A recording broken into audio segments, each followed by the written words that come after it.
What is up, everybody? Welcome to Speak Now Pro Wrestling. It's your girl, Denise Salcedo, and we got Chinedu Ogu here, and we are going to be talking NXT Vengeance Day, Saturday, February 15th. Of course, we just came off of a very, very quick show. It was a 2.5 hour show that flew by, and there was quite a bit on this show that I think for the most part was pretty predictable. Like we knew what we were going to get coming out of it. There was one big surprise that went down at the end of the show. There was one person we were anticipating on the show that did not appear, and there was probably a finish that is going to have people being a little bit controversial about, and that was the ending of Eddie Thorp and Trick Williams. But before we go ahead and break down what went down, Chinedu, you're here. How are you? What's going on?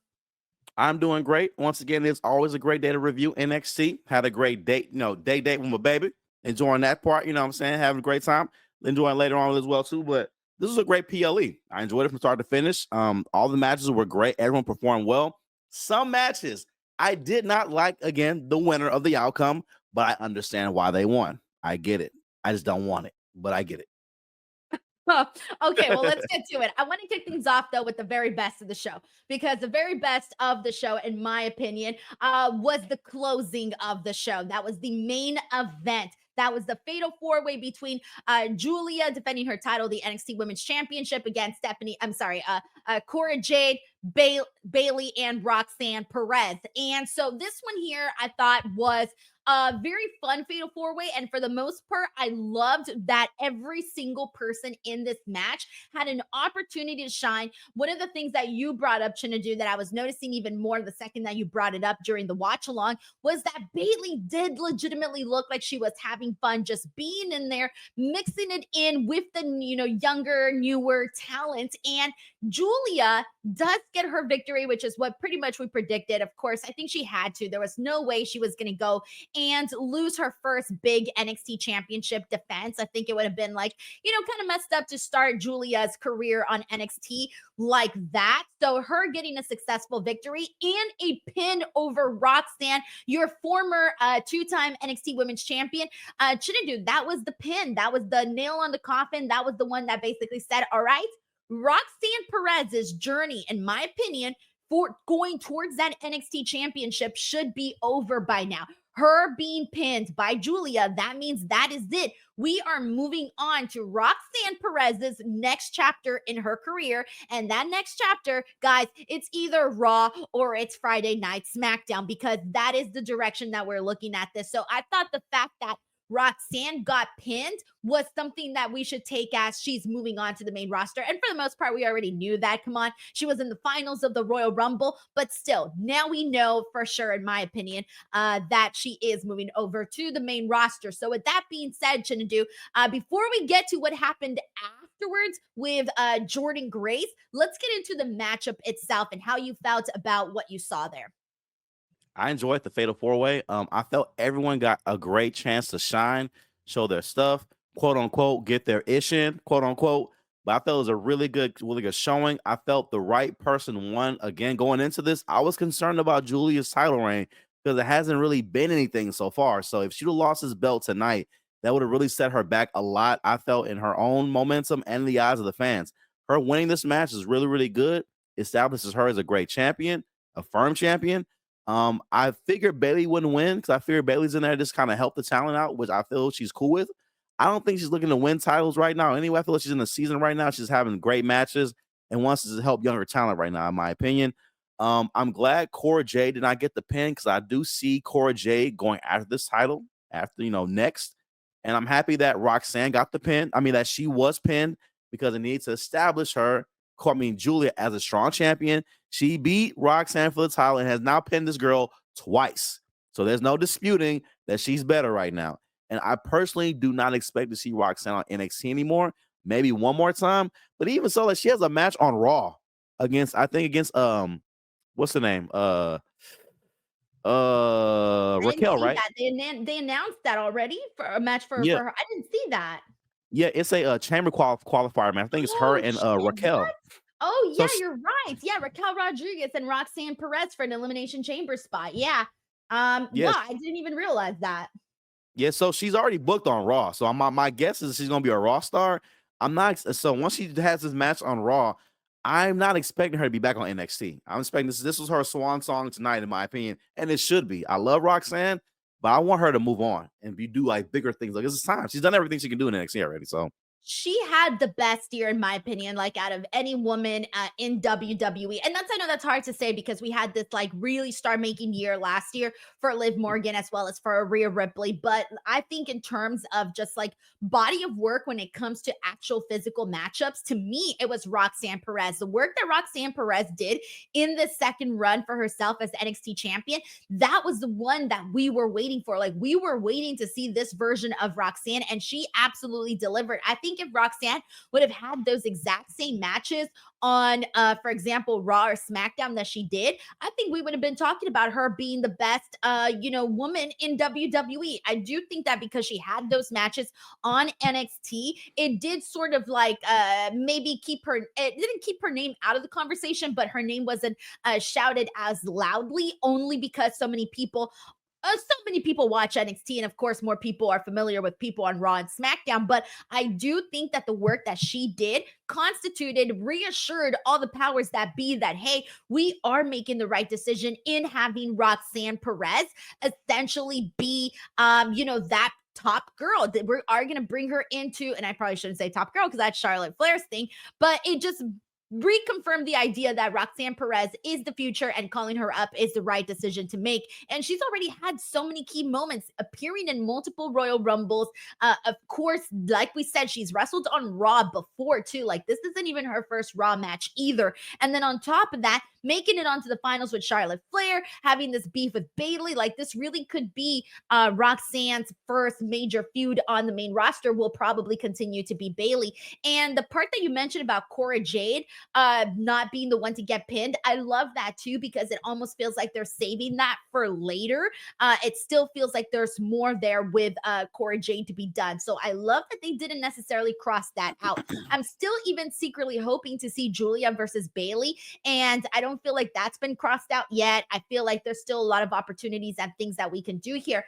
We do got to give Bayley her flowers as well here before we get into Jordynne Grace, because Bayley, this is her third match this week already. She wrestled on Raw against Lyra Valkyria, which she did get her win. On Tuesday, she lost to Cora Jade on NXT, and then she was also at the All-Star Celebrity Game that she did, and then she did this match here today. So like Bayley has been nonstop, appearing everywhere left and right, and so I do want to take a second to give Bayley her flowers for the work that she has been putting in. But with that being said, we got to get to the big part, Chin. And the big part after this was when Giulia won, we were sitting there going, all right, what's going to happen next?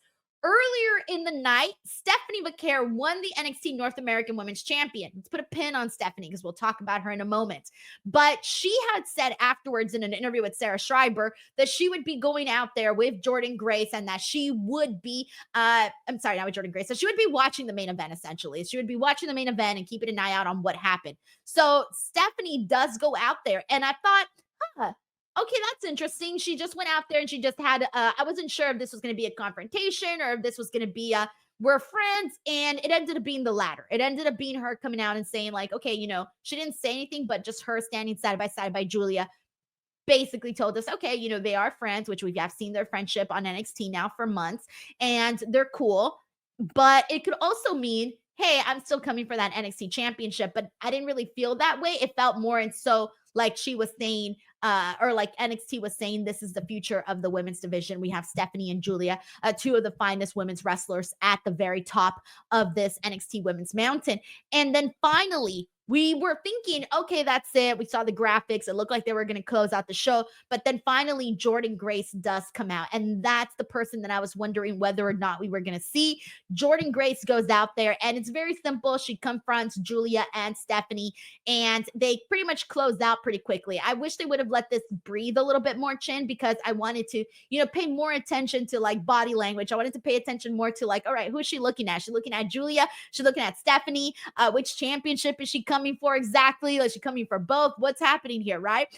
So I do wish I had a little bit more of a longer moment to like sink that portion of it in. But what did you think about Jordynne Grace coming in and having this moment? Just like you said too, I was waiting for something to happen after the match because again, it ended with 3 minutes left. 3 minutes in wrestling is a lot of time to just sit around though. So I was like, something's happening. When Stephanie came out, I was excited to see it. I was expecting possibly a Stephanie heel turn, maybe, but then when they kind of raised the belts up, it was more so like a look at us, look at us, look at us, like that. Cool. Okay. Jordan came out. I was excited. Okay, there we go. Okay. And I was waiting. Okay, there it is. I was like, okay, here it is. I was happy to see Jordynne Grace, although a part of me wanted her to go straight to the main roster just because, not saying that she wouldn't be good for NXT, but I'm like, but there's enough women already, to my opinion. And Jordan's been there already. She's already been on the roster already. She's already been there. I feel like she would be a great addition to Raw or SmackDown. A powerhouse like that would be a great addition to the main roster. But I mean, I can get it, have her go for the women's side of the box. Like in my mind, though, it's like it's so stacked already. How will she fit in? I mean, she will though, but I was hoping for a main roster call up though. But she looked great. She looks a WWE.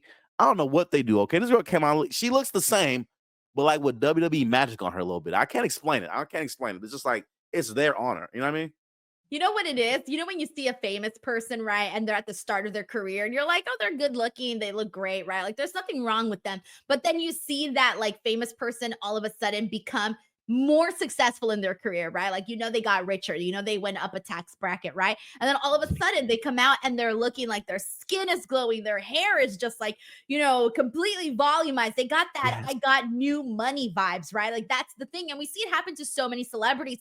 And that is what we're seeing with Jordynne Grace. And really all she did was change her hair. That was really the big thing. Maybe she might be doing her makeup differently. Of course, they have NXT has their makeup department, excuse me, their makeup department. So all of that, that extra glam and coming out with a bolder looking hairstyle, it's gonna make you look more expensive. It's gonna make you look like you just hit up a new tax bracket. And maybe she did. I don't know what her deal with WWE was. I don't know how much she got paid. I don't know any of that. But I do think that that's something that is it's good because you need to come out like a star. You need to come out like this is the glow up that we want to see, because in order to make it to WWE, like look at your competition. If you Yep. want to be on the top, Chin, if you want to be on top, let's just talk about the women right now. You want to be number one. You want to be on WrestleMania. That means that you got to be better than Rhea Ripley. You got to be better than Tiffany Stratton. You got to be better than Charlotte Flair, Bianca Belair, Becky Lynch. I mean, there are so many women, Liv Morgan, Bailey, you name it, that you have to be better than, that you got to look the part because these women have been here longer. They know how they're supposed to dress. They know how they're supposed to look. And in order to hang in there and look like a star, you got to present yourself like one so that you can be seen in that exact same level. Denise, you ain't never told a lie because that's the whole truth right there. Okay, because I'm just some folks that looks don't matter in this sport. Yes, it does. I'm not saying you gotta look sexy or nothing like that. It's not even about that. You have to look like a star, like you are larger than life, because that's what we want to see. Jordan came out, that hair screamed herbal essence. Okay, that girl went in there and that shot. I mean, she's got the earth, all that. Okay, she came out looking great, and it's important to do that way because I feel like when you don't, and again, I'm not knocking the other company at all, okay? But when I see stars come out wearing shorts and loafers and a t-shirt and sweats, and it's like, okay, it's cool athletically though, but the way Trick Williams dresses like a And star, it and that's what I depends love on the for it. person because it's not a company thing, Chin. There's people like, for example, like Swerve Strickland. He always looks really good with the clothes that he wears on AEW and stuff. Like he That's a looks very good really point. great. Right. It just depends. Mercedes Monet. I mean, Yeah, that girl dresses to the nines. It just I depends on the agree. person. I think some people get it and some people don't. And maybe there's a little bit more pressure on the WWE side again because they've just been around longer. Maybe there's someone that tells you, hey, you know what, Chin, don't show up with sweatpants. Don't show up with a t-shirt. Like make sure that you are showing up at your very finest gear. I just think some people either get it and they get it really fast. And then some people, it just takes a little longer for them to get there, right? To get to that point. Not to get off topic, but I read Becky Lynch's book, right? And in that book, she does talk about this very subject. She talks about how like Mercedes, Sasha, she was the one that that basically helped her like learn how to do her hair, learn how to wear nice clothes. Like Becky Lynch spoke about how she had to always make sure she had a pretty dress, and she didn't consider herself like the feminine type, like the type that would have the pretty club clothes and all of that. And she didn't know how to present herself that way, but that was that was something that they had to do. That was something that WWE specifically told them. You guys got to have nice clothes. You guys got to have these nice dresses. It's a part of what you're supposed to be doing and how you're going to present yourself. And so, yeah, it's just a matter of like you learn it and you finesse it and you go from there. Like there's reasons why like Jade Cargill skipped so many like steps, and she just like skyrocketed over a bunch of people. And why? Because she looked the way she did. She dressed the way she did, and she presented herself the way she did. I will agree. You ain't never told again. No lies told. Because I realized that Swerve, you said a Mercedes, MJF. I can't believe I forgot about MJF. He always comes dressed the par. So yeah, but it just shows again, dressing the par will help you in major ways. Though, like looking like a star. And again, Jordynne came out again. Herbal Essence hair. Okay. Body on body on body. Okay. Just this nasty hairstyle. Okay. You came out looking good. You know what's funny? I tell myself that every time I come out to these podcasts, I'm like, you know what? I should dress better. But then I'm like, I'm gonna put a t-shirt on every damn time. Every damn time. There's times where I'm like, all right, I'm gonna finesse it a little bit more. And then there's times where I'm like, whatever. I'm just gonna show up. No. Denise is being modest. Now I haven't seen Denise pull up. I'll pull up on IG, and it'll be like a whole gallery of Denise dressed to the. Now look at Denise. Okay. Yeah, but it's funny because like there'll be minutes, and it's so funny because I took a picture of this. I was laughing my ass off because I had posted this really cute picture on Instagram, right? I'm like, I posted this, right? I posted this really cute. Here I am in this like little heart dress thing, right? I shit you not. The second I posted that picture, this was me 2 seconds later. Come on, Denise. Literally in a t-shirt. And I'm like, all right, 2 seconds. I'm not even kidding you. Got dressed to the nines, took my pictures, posted them up, and then took that shit off and put a regular t-shirt on. Just because I was like, okay, I need to be more comfortable. See, John Taylor was right. I really do be exposing my own secrets. You do. She do, y'all. We ain't know that. All right. And this is always, again, best of both worlds, okay? Sometimes you need a girl can dress glammed up. Sometimes you need the girl dressed like she's coming straight out of Walmart. You need both. You need both. Right, exactly. Alrighty. Well, with that being said, let's go ahead and get into these super chats here. I need to catch up. All right, so we got our first one here. This one was from Kid Cudi, who says, great show tonight, great main event, and it flew by. I completely agree with you there, bro. We got Christopher Marino, who says, I think Giulia not pinning Cora was smart so they can have a one-on-one feud, as Cora can say, I wasn't pinned. And that's definitely something that I sort of felt in that they were, again, saving this particular feud between Giulia and Cora. Felt like it was being saved for later. And I think that was definitely smart because, again, you don't want to blow everything that you have. You don't want to get rid of it all in one go. And there's still a lot more that can be done with all of these women and all of these different stories that we're seeing unfold here. So much. There's so much left. And I love that they tell it slowly. It's a little bit of time. We got plenty of time, guys. Oh, I love it. I love it. We got John Taylor here with a very generous super chat who says, for the post show, getting back into NXT again because of Ricky. So this was my first NXT show in a while. Love Stephanie winning, Fractium, Ethan Javon, main event, Jordynne showing up. Dislike Trick Eddie, especially the results. Yeah, that was the one thing that I think a lot of people were kind of like, really? And you saw it in the crowd. Everybody had the really face. Did we really just do that with Trick Williams? But I do want to take a second and get into Ricky Starks because he's somebody that has been talked about a whole lot in this whole week ever since he made his debut on NXT this Tuesday. And here's the thing, he wasn't at the show today. I was expecting him to be there. I think a lot of people tuned in with the expectations of seeing Ricky Starks, and he wasn't there. Instead, they showed a video that he shared on social media, basically saying that he will be there this Tuesday. He's going to be signing his NXT contract this Tuesday and basically be talking about his intentions. Chinedu, do you think they made a mistake by not having Ricky Starks on today's show?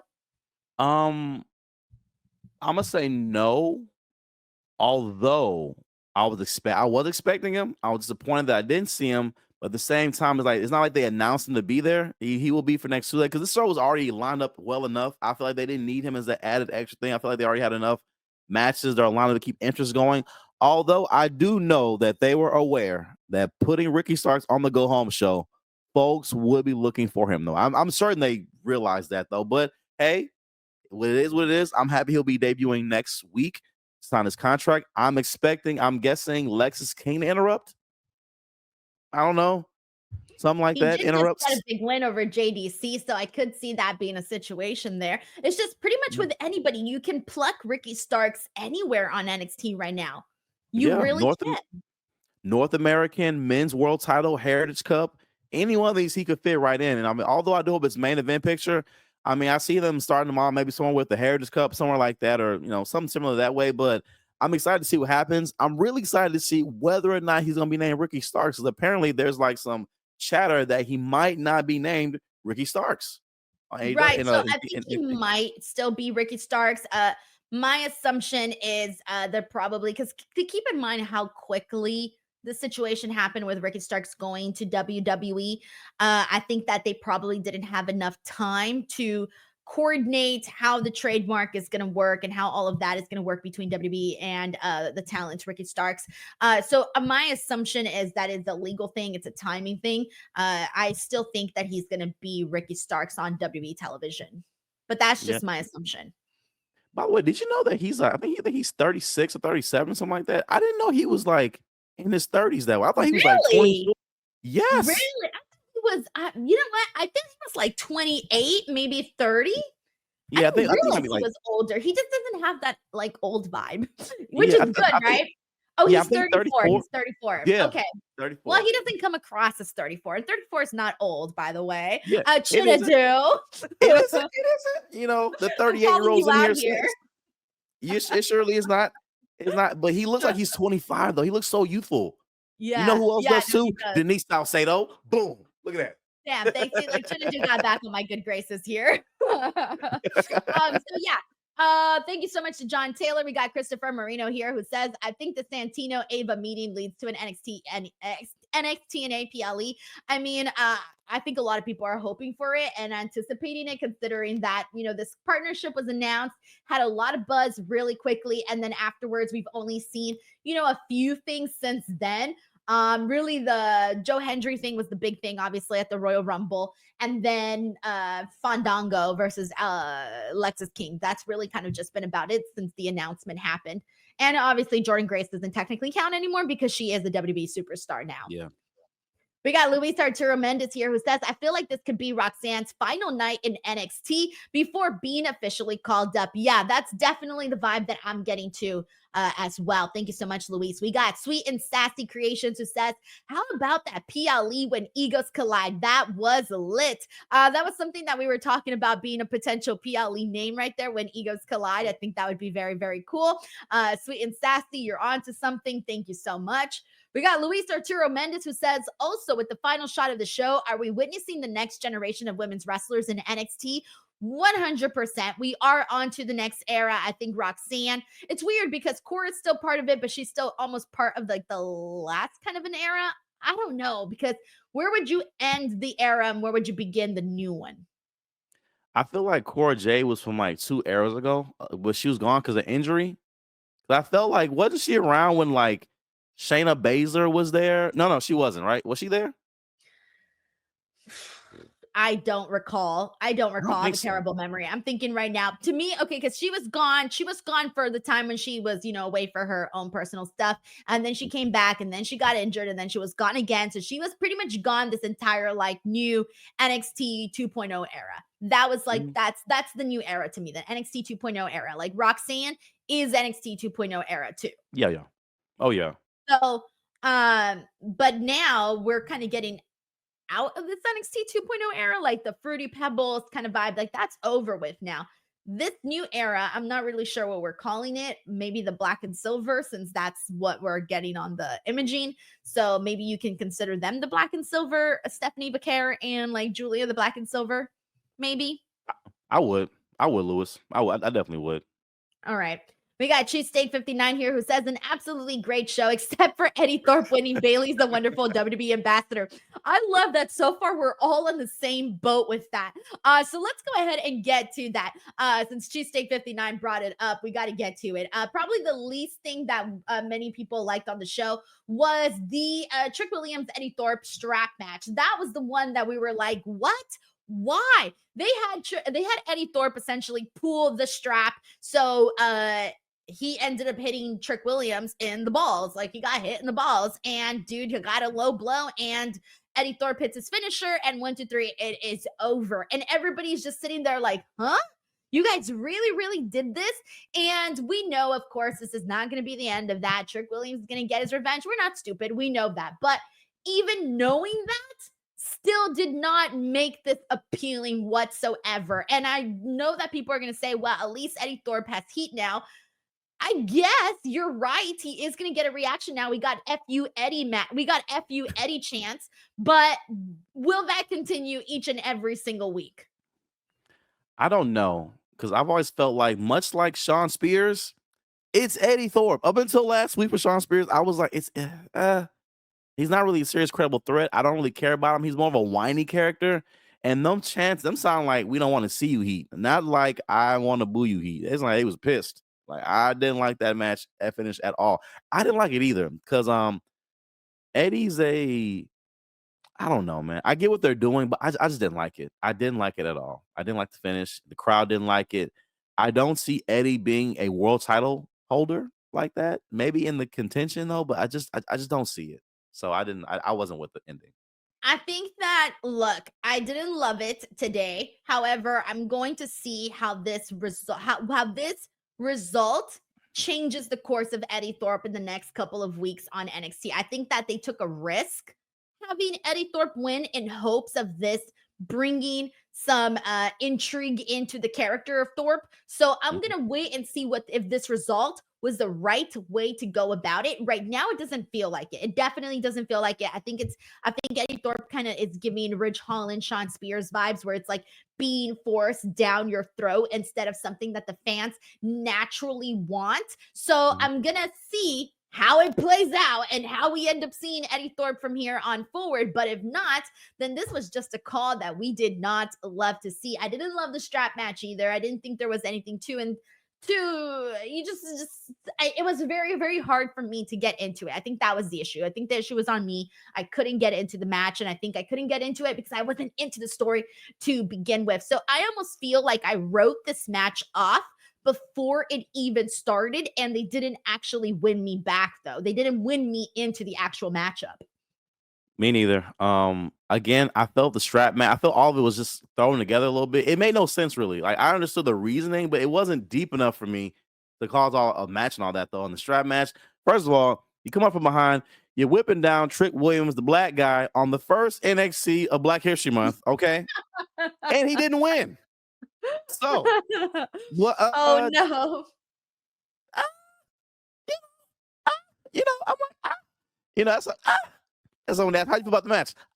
It was like that, but like you said, a great promo can turn all this around for me. Okay. If Eddie gets on that mic, the crowd boos him and it makes it work, I'm in. But for me, the mic work has to be top notch. That's where mic work gotta be good too. So hopefully the mic work is good on Tuesday.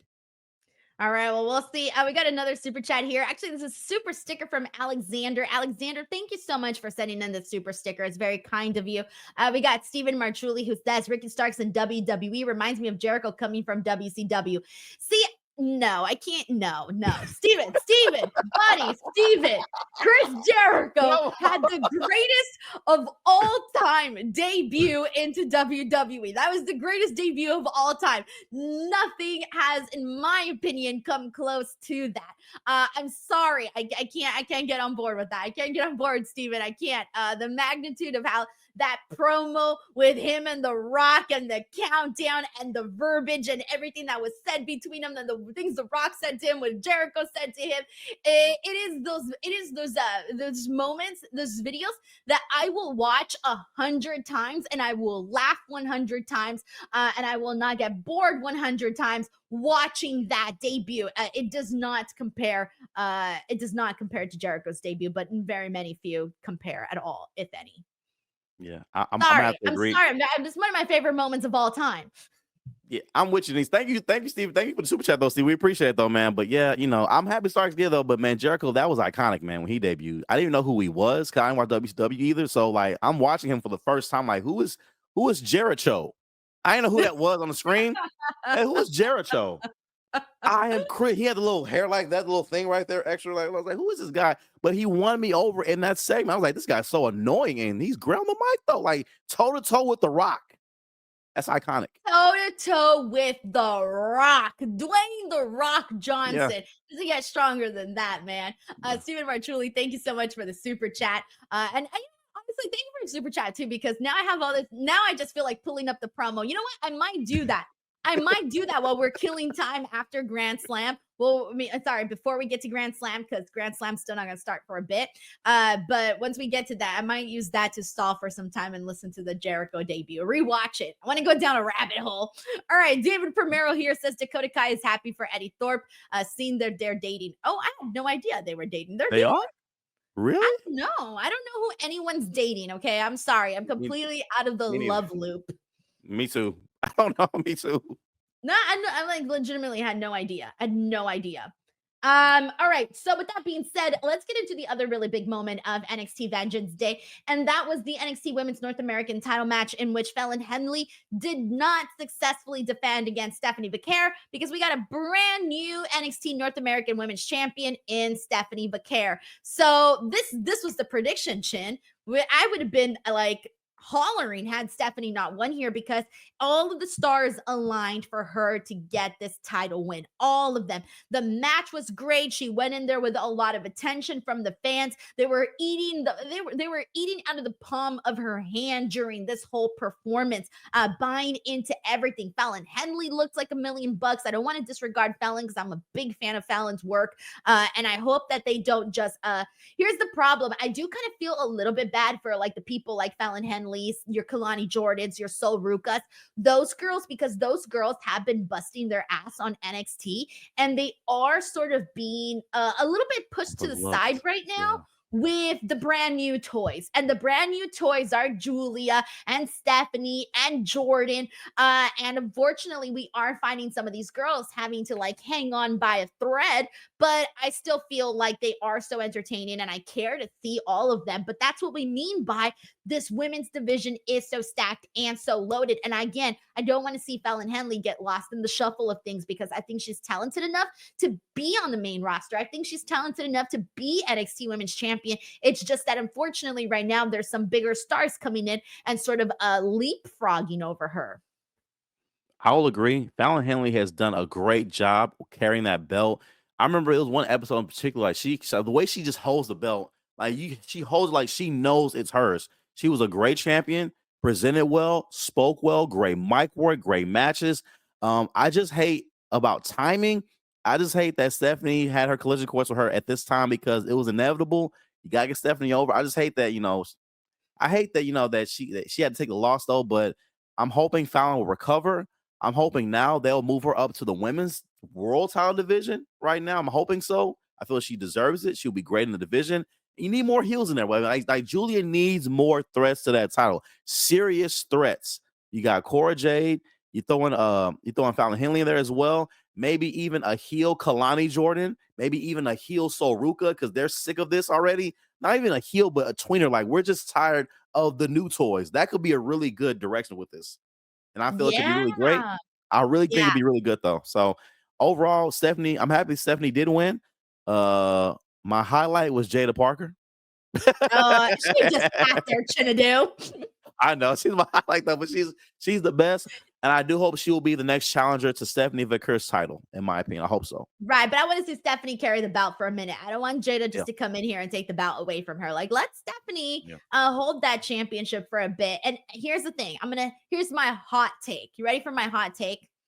This is my hot take. So if it's not hot, I'm going to be kind of sad, but this is my hot take. Let's see. I am betting that Stephanie Vaquer's run as the NXT North American Championship goes even better than Giulia's current NXT Championship run. Oh, that is hot. Except for Mike. Baby. That is hot. And I will agree. I just feel the crowd as a whole, I feel they're behind Stephanie more than Giulia in terms of crowd reaction and interest. It's just not, and I wasn't expecting. I think it's the matches, Chin. I think Stephanie has had a better collection of matches on NXT than Giulia so far. Yeah, and I mean, and I know like you have the pervy fans out there that like 70s ring gear, whatever, and I know that's a factor for some, but I mean, for for the pervy fan, I'm out here being like it's the collection of matches, and you're like, nah, Denise, the guys out here are a little horny. No, I agree with you though, but I know for some it's that's how they feel. Oh yeah, that's how they feel though. But for me, Booker T's of the world.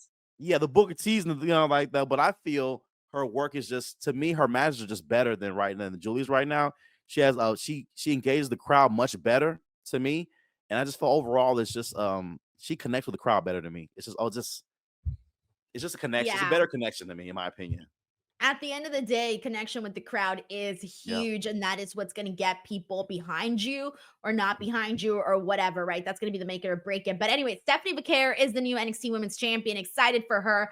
Definitely the right call, and very excited to see what she's going to do with that title. All right, we got some super chats to get into. We got, let's see, Alexander here who says, put some respect on Jericho. Someone call Chris. It's such a great moment, God. I don't know if I told you this. I know I've mentioned this story before, but when I took a class in college for public speaking, one of our tasks was to just go out and memorize any sort of monologue, right? It could be anything you want. You just had to memorize the monologue and go out there and perform it. I performed Chris Jericho's debut into WWE. That's why I was so passionate about it. I'm like, no, like I loved that debut. Wait, did you do the arm thing too, like this when you came out? You had to do this too and turn around. I'm in a classroom, Chin. I only did so much. It was wild. But like you could literally go out there and you could do anything. And it was so funny because they just said like the whole point of the class was just to get used to doing public speaking, right? Like you could do anything. But my favorite, I didn't even vote myself. My favorite was the girl who made cupcakes. She taught the whole class how to make cupcakes, and they were so freaking good. So technically I give my vote to the cupcake girl. I ain't mad at that. Y'all love cupcakes. Yeah. All right, so we got Cheesesteak 59 here who says Faction puts on most consistently entertaining matches in all of WWE. They are definitely the strongest tag team right now for sure in WWE. I think they are very entertaining. So let's get to their match. Nathan Frazier and Axton versus Josh Briggs and Inamura for the tag team titles. This was a good performance, man. One of the things that I had been mentioning during my watch along while watching this match was that Josh Briggs, I have been waiting for him to have his moment in the sun. I think that after his triple threat performance at NXT Stand and Deliver last year, I thought that match was going to boost him into being one of the top guys on NXT, and it really didn't. He's sort of just been there. Like this tag team with him and Inamura is almost like the first time we've heard of him in like a minute, right? And I was just so into this match. This match was fun. The crowd was into it. And I do think there's a world with Briggs and Inamura win the tag team titles, but right now Fraction is just really hot too because they are very entertaining to see as well. But I'm almost waiting for Josh. Like Josh Briggs, I think is that like hidden gem. I do think Josh Briggs could be a top guy on NXT. And I think that if he just continues to go out there and show people what he can do, I think he has the potential of getting over. I really do. Oh, Chinedu, you're muted. Sorry about that. I agree. Honestly, I thought last year he was going to be a big breakout too. But then when it happened, I was like, does he have heat on? Like something, I don't know what happened. And even with this tag team right now, when I first saw them, it looked so randomly put together. I was like, what? But then they worked together. That was a great match. And I was really into it. They performed very well. And I truly do hope that this will be a sign of us seeing him on the main on NXT a whole lot more. This guy deserves more TV time. Put him in more, put him back in the tag division, maybe North American picture, whatever, but put this guy on TV. He deserves it. I feel you, man. No, I do. I think so too. I think he'll become a favorite pretty soon if he's not already. But I think at some point he will become a favorite on the show. Alrighty. With that being said, let's go ahead and get into the next match that we have not discussed yet. Let's get into the NXT Championship Triple Threat match. Obafemi successfully defeating both Austin Theory and Grayson Waller. So the big thing that happened. Oh, I should tie this into the tag team match actually, because the same thing that happened in the tag team match happened at the end of Obafemi's match. And that after Obafemi successfully retained the title, they were attacked by the new mystery stable that we've been seeing on the vignettes of on NXT. And so the group is here. It's featuring Dion Lennox. Let me make sure if I got everybody's names. Okay, so I'm not familiar with these talents, so pardon me, guys. It's Dion Lennox, Saquon Sugarth, Cutler James, and Osiris Griffin. Is it Osiris? Is it Osiris? It's spelled Osiris. Osiris. I think it's Osiris. Yeah, Osiris. Osiris. Okay. So all of these guys are now they make up this group here. They got these like little black masks with like the white skull in the bottom. And for the most part, I think Lennox is the only person of the group that's been like a regular on NXT. We've been seeing him with the book and the glasses, and he was kind of doing like the charming nerd thing for a while. And yeah, but everybody else, I'm not really familiar with anybody else from the group. Yeah, me neither. When I first saw them, I was like, "Oh no, it's Retribution! Look who it is!" You know, they're back. You know, fuck. You know what I mean? They suck, but that's who they are. I'm only familiar with Dion Lennox, like you said, only because he did the nerd thing on the show a while. You know, tall Steve Urkel. You know, that's the only thing I really know him for. I don't know what to make of the group yet. I mean, they haven't done. I mean, it's interesting. Let's see what happens though. But I'm happy Obafemi retained. You know, that was the main thing, and as crazy as this is, I'm kind of looking forward to seeing what happens between Austin Theory and let's call him Grayson Waller. I want to see them feud because I feel like they've been together for such a long time already. They've done all they can do as a team. Time to break up, let them go their own way. I feel Austin Theory has been rehabilitated enough. Put him back in the singles division. You know, let's see what happens. You know, I liked it. I like the tension. I like that. I want to see what happens. I think so too. I'm curious about that. But yes, strong win for Obafemi. He looked great. I thought that he went the attack that the group first did, like their first attack on the tag team. I thought, man, that's kind of lame. Like they just came in there and did this really quick attack, and it didn't really feel strong, right? And there was like a night and day difference from their attack on the tag team and then their attack on Obafemi. Because with the Obafemi, like they turned the lights down, they put a spotlight. I think they even had some music. Did it feel like they had some music? I swear I heard some music. I think they did. I think they had music, if I'm not mistaken. Okay, I felt like there was a little vibe going. Yeah.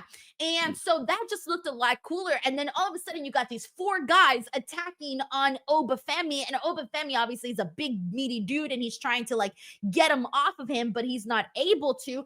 Obviously, you know, 4 against 1. I thought it made Obafemi like look vicious only because it took so many guys to bring him down. But I also thought that the second attack that the group made on Obafemi hit a lot harder than the first one. It really was a night and day presentation on that. They could have been 2 totally different groups with the way that it was presented. It really was because like it felt much more aggressive for Oba, but also at the same time too, I was happy it was though because he is the world champion, so it should take a lot more intensity to take him down though. So I did like that, and walking away from this match, I'm sure the feud with A-Town Down Under is over, and we need something else for Oba. So why not him feud with the faction? Because again, right now there's nobody one-on-one that I believe can beat him. So let's keep these going with this 4 versus 1, 2 versus 1. We gotta keep that going for right now. So I'm with it. Yeah, I'm with it too. Alrighty, with that being said, we got one more topic to hit on for NXT. And that last topic is Javon Evans versus Ethan Page, in which we saw Ethan Page get busted open. This wasn't a match that I was looking forward to at all. I thought it was a fine match. I don't know that it necessarily won me over. However, it did get a lot of nice compliments from people on the chat during the watch along. So I take it people enjoyed it. I probably could have enjoyed it a little bit more, but what'd you make of it, Chinedu? I thought it was a good match. I like the buildup of it. I love the story they've been telling. They've been consistent with it. This. I think Javon Evans went down with almost 2 months ago now, right? It's been a Yeah, while. it's been a while. It's been a while. So they gave this one a very good build to it. They made it realistic. Like, how long would you be out with a jaw injury? They made it feel real. Like he wasn't back the next week. He was gone for a while to build up though, and I love it. I love how they're making Ethan more of a heel, more asshole heat. He needs it. Yes, I want him to be a bully. Exactly. It's Yeah. exactly what I wanted to. So I felt this ended the way it should have. I felt it was really, really good. I'm glad Javon came back, got a little bit of some comeuppance. But overall, I felt the right person won. Yeah, I think so too. That was kind of like the hopes that I had for it because I'm thinking like, okay, like with I feel like with Javon Evans winning, it would have been like, okay, well now what? Like where do we go from here, right? But I do think that again, like you said, it was definitely the right call to have him do that and to continue the story that I think they could maybe get a little bit more out of this with honestly Ethan Page just being a punk and then eventually hopefully someone coming in and being like, you know what, I'm sick and tired of what you're doing to Javon Evans. Who knows? Maybe we get somebody that stands up for Javon Evans. Who knows? Like that could be a thing that we get as part of this story. But yeah, right now it felt like that was definitely the direction to go in. But with that being said, ladies and gents, that was our NXT Vengeance Day post show. Thank you to everybody who tuned in to the post show version of this. Before you go, Chinedu, before we wrap up the post show, please tell the people where they can support you. I have your brand new graphics as well, too. Oh, thank you so much. You can follow me everywhere, of course, at Chinedu Ogu on YouTube, Instagram, MySpace. I'm all over the place. I'm still on MySpace everywhere, okay? Instagram, Twitter, X, everything. You can also, currently right now, I'm on tour right now, Houston, Texas. You can come see me live May 1st at the world famous Houston Improv. Tickets available right now at chineduogu.com and at improvtexas.com as well. My main tour is called Am I Your Itchmate? Name of my official tour. I will be coming all over Texas. Pause. I'll be touring all over Texas. Sorry about that. Oh, Sorry. wow, kid, wow. I'll be touring all over Texas though as well. My upcoming dates: February 28th, I'll be in Fort, Texas. May 1st, Houston. May 31st, San Antonio. July 26th, I'll be in Cypress, Texas. August 2nd, Pasadena. And the remainder of my dates will be in the fall, as well as for Los Angeles, Atlanta, New Orleans. Those will be in the fall as well. Those dates and venues will be coming very soon as well as my website. You can also, in the meantime, watch my comedy specials if you haven't seen me perform live. I am a stand-up comedian. If you want to kind of test me out, see how funny I am, I have 4 specials available right now on my YouTube page right now. You can go on my YouTube page right now, Chinedu Ogu, and watch all 4 of them for free. See if I'm funny or not. You kind of gauge you want to get a ticket or not. If I'm not funny, I'm sorry. Try my best. But if you laugh, hope you enjoy your laugh. And come see me live on tour as well. But as well as that, please watch all the videos here. Watch the watch long right now as well. If I'm not mistaken, there is a brand new interview from Denise Salcedo on her page right now. Let me go to the play right now, see what it was. Right now, her page right now, I bookmarked it because I want to watch it later. Where is it at? It is, yes, the interview with Harley Cameron is up right now. I have it bookmarked to watch right now as well. Please watch those, the watch longs, the reviews. You still have not watched Royal Rumble footage, okay? There's also a very great prediction of Denise trying to predict John Cena's WWE Farewell Tour, okay? On the page right now. Go watch that one. It's a very good one. Under 10 minutes. It's a good watch, okay? So watch that one as well as the podcast, YouTube's, all of her videos, okay? Right now. Watch them right now. Don't be a dick. Give it a click, all right? And support. Hit the heart button on this page. Drop a comment and all that stuff, okay? Goes a long way. Alrighty, everyone. With that, that is our NXT Vengeance Day post show.